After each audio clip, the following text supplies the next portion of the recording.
Japan is going through a massive natural disaster at the moment. The new year has brought panic in Japan. A 7.6 magnitude earthquake struck the country.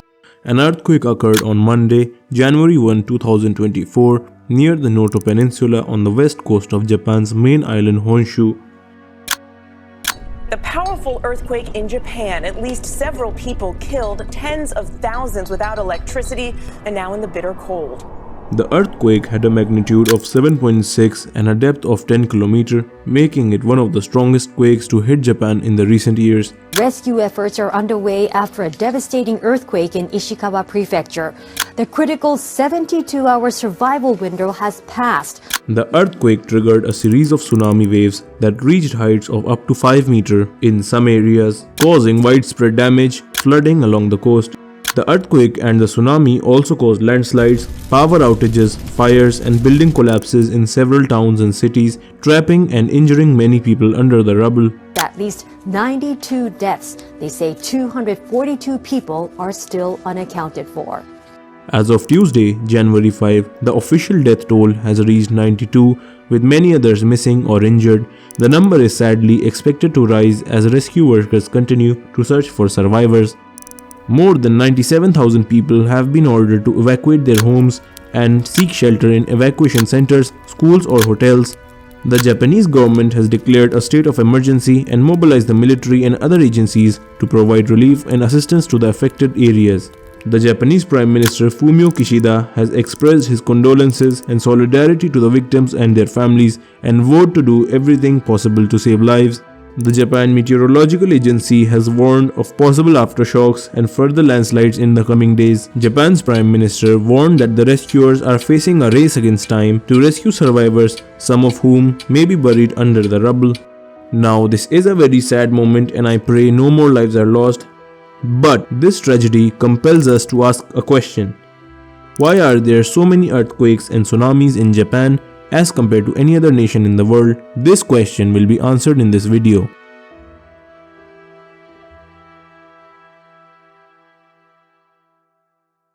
Before talking about Japan, we need to understand the theory of plate tectonics. The land on Earth is made up of tectonic plates. These tectonic plates are large sections of the rigid outer layer of the Earth that move and interact with each other. These plates cover the Earth's surface and are comprised of the crust and the upper portion of the mantle. Most of the earthquakes occur on the boundaries of these plates. The Earth's surface is divided into several major and minor tectonic plates. These plates are constantly in motion, although it might not be noticeable to us. These plates move due to the heat generated from the Earth's core, which causes convection currents beneath the Earth's surface. And when these tectonic plates interact with each other, they form boundaries. Now, there are three main types of plate boundaries. Number 1, divergent boundaries. These form when plates move away from each other, creating new crust as magma rises from below the Earth's surface. Convergent boundaries form when plates move towards each other, leading to collisions or subduction where one plate sinks beneath the other. Transform boundaries form when plates slide past each other parallelly, causing shearing and friction along the fault lines. The movement and interaction of these tectonic plates are responsible for various geological phenomena including earthquakes, volcanic activity, and the formation of mountains. Most of the earthquakes are common around the convergent and transform boundaries. Now, the position of Japan is very peculiar. Japan sits in a place where four tectonic plates meet. Think of these plates like giant jigsaw puzzle parts. The Pacific plate is the biggest player here and affects Japan the most. The edge of this plate is where a lot of shaking happens, and this is also known as the Pacific Ring of Fire. The Pacific Ring of Fire is a zone with lots of earthquakes and volcanic activity, and Japan is right in the middle of it all. Now, as we mentioned earlier, convergent boundaries are very dangerous as most of the earthquakes occur here. And if you haven't guessed by now, Japan is on top of a convergent boundary, making it very prone to earthquakes. And if all of this was not enough, this convergent boundary, where Japan lies, also forms a region called subduction zone. A subduction zone is an area where one tectonic plate is being forced beneath the other. Subduction zones often produce some of the largest and most powerful earthquakes. Also, there is a formation of trenches where these subduction zones lie. These trenches are way deeper than the nearby waterbed. The deepest point in the ocean is also a trench and it is called Mariana's Trench. Similarly, if you haven't guessed by now, there is a deep trench near the nation of Japan called the Japan Trench and it is 8.4 km deep. There are very few nations in the world which are so close to such deep trenches. The infamous Pacific Ring of Fire we talked about passes over the Japan Trench, and as the nation of Japan is so close to the trench, when an earthquake happens, very aggressive waves pop up and they reach the shore of Japan very quickly as tsunami, and this happens because it is so close to the trench, they take very little time to reach the shore.